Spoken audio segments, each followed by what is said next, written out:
ఫిబ్రవరి 1న కేంద్రం ప్రవేశపెట్టనున్న బడ్జెట్పై సామాన్యులు, ఉద్యోగ సంఘాలు ఎన్నో ఆశలు పెట్టుకున్నారు. ఈ బడ్జెట్లో రాయితీలు వస్తాయా, ఉద్యోగుల టాక్సీకి సంబంధించి స్లాబ్ సిస్టమ్ ఎలా ఉండబోతుందన్న అంశాలపై చర్చ జరుగుతుంది. ఈ నేపథ్యంలో పాత పన్ను విధానం కంటే కొత్త విధానం మంచిదే అంటున్న ట్రెజరీ ఎంప్లాయీస్ అసోసియేషన్ రాష్ట్ర కార్యదర్శి పద్మనాభంతో మా ప్రతినిధి రాజు ఫేస్ టు ఫేస్.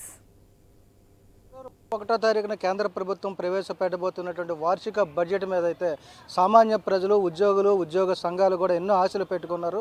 ఇప్పటికీ ఉద్యోగ సంఘాల గురించి చూసుకుంటే వేతనదారులు ఎవరైతే పన్ను చెల్లించుతున్నటువంటి వేతనదారులు ఎవరైతే ఉన్నారో వాళ్ళకి సంబంధించి కూడా 2 పన్ను విధానాలు అమలవుతున్నాయి. మరి దాంట్లో పాత పన్ను విధానాన్ని రద్దు చేసే అవకాశాలు ఉన్నట్టు ఇప్పటికే ప్రచారం జరుగుతుంది. దీంతోపాటు కొత్త పన్ను విధానంలో కూడా రాయితీలు ప్రకటించే అవకాశాలు కూడా కనిపిస్తున్నట్టుగా తెలుస్తుంది. మరి పాత పన్ను విధానం, కొత్త పన్ను విధానం ఈ రెండింటిలో ఏది బెస్ట్, అదేవిధంగా ఉద్యోగులు ఇప్పటివరకు వాళ్ళకి ఇచ్చినటువంటి ఆప్షన్ ప్రకారం కూడా వాళ్ళు ఎలా ముందుకెళ్తే బాగుంటుందని భావిస్తున్నారు. దాంతోపాటు వచ్చేటువంటి బడ్జెట్లో నిర్మలా సీతారామన్ ప్రవేశపెట్టేటువంటి బడ్జెట్లో ఇచ్చే రాయితీలు ఏ విధంగా ఉండాలని ఉద్యోగ సంఘాలు కోరుకుంటున్నాయో తెలుసుకునే ప్రయత్నం చేద్దాం. మనతో పాటు దీని మీద మాట్లాడేందుకైతే AP treasury employees association state secretary PV Padmanabham garu ఉన్నారు. ఆయన అడిగి మరిన్ని వివరాలు తెలుసుకునే ప్రయత్నం చేద్దాం. సార్ నమస్కారం అండి.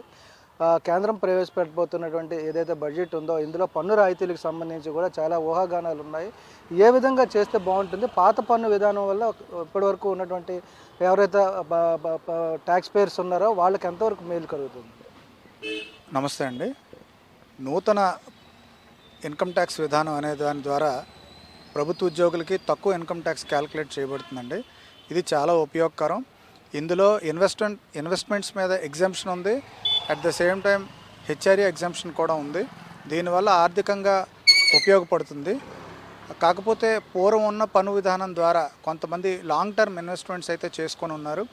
దీని ద్వారా వాళ్ళ ఫ్యూచర్ ఇన్వెస్ట్మెంట్స్కి ఇబ్బంది కాకుండా ఒకేసారి విత్డ్రా చేయకుండా ఈ నూతన పన్ను విధానాన్ని కొనసాగిస్తూనే కొంత సమయం వ్యవధి ఇచ్చి, ఒక 2-3 సంవత్సరాలు వ్యవధి ఇచ్చి ఈ పాత పన్ను విధానాన్ని ఉపసంహరించుకుంటే బాగుంటుంది. ఎట్ ఏ టైం చేయడం ద్వారా, ఫర్ ఎగ్జాంపుల్ ఇప్పుడు ఫిబ్రవరి 1కి దాన్ని విత్డ్రా చేశారనుకోండి, దాని ప్రభావం చాలామంది మీద పడే అవకాశం ఉంటుంది. కానీ ఓవరాల్గా చూసుకున్నట్టయితే ఈ నూతన పన్ను విధానంలోనే చాలా ఎంప్లాయీస్కి బెనిఫిట్ కనిపిస్తుంది. మరీ ముఖ్యంగా ఈ స్లాబ్ రేట్స్ కూడా పరిశీలించమనేసి ఒకసారి ప్రభుత్వానికి మేము వినవించుకుంటున్నాం. దీని ద్వారా కూడా కొంత ఉపశమనం ఉద్యోగులకు కలుగుతుంది. అంటే స్లాబ్ విధానం ఏదైతే ఉందో ప్రజెంట్ అయితే 7 లక్షల వరకు కూడా ఉంది స్లాబ్ విధానం. అయితే స్పౌసెస్ ఎవరైతే భార్యాభర్తలు కూడా ఉద్యోగాలు చేసుకుంటున్నటువంటి వాళ్ళకి కూడా కొంత వెసులుబాటు కల్పించాలి. ఇద్దరికి ఉమ్మడి పన్ను విధానాన్ని అమలు చేస్తే బాగుంటుందని ఒక వాదన అయితే ఉంది. దాని మీద మీ అభిప్రాయం? అది ఉద్యోగులు ఇద్దరు ఉన్నప్పటికీ కూడా ఒకే పన్ను విధానం కింద వాళ్ళని తీసుకురాలేం సార్. ఎందుకంటే వాళ్ళ తాలూకా ఆర్థికపరమైన అంశం అది ఉమ్మడిగా చేయడం అయితే సాధ్యం కాని పని. ఆ డిమాండ్ కొంతమంది కోరవచ్చు, కానీ అది సహేతుకం కాదు. ఒక ట్రెజరీ ఎంప్లాయీగా నా అభిప్రాయం అది. అంటే ఇప్పుడు ఉన్నటువంటి ఏదైతే రాయితీలు ఉన్నాయో ఇన్కమ్ ట్యాక్స్కి సంబంధించినటువంటి ఇస్తున్న స్లాబ్ అయితే ఉంది, అదే దాన్ని పెంచాలని చెప్పి కొంత వాదన వినిపిస్తుంది. ఆ వాదనలో మీరు ఏకీభవిస్తారు? అది తప్పకుండా ఉపశమనం కలుగుతుంది ఉద్యోగులకి. ఎందుకంటే ఇప్పుడు ధరలు పెరిగాయి, కొంత వ్యత్యాసాలు కనిపిస్తున్నాయి.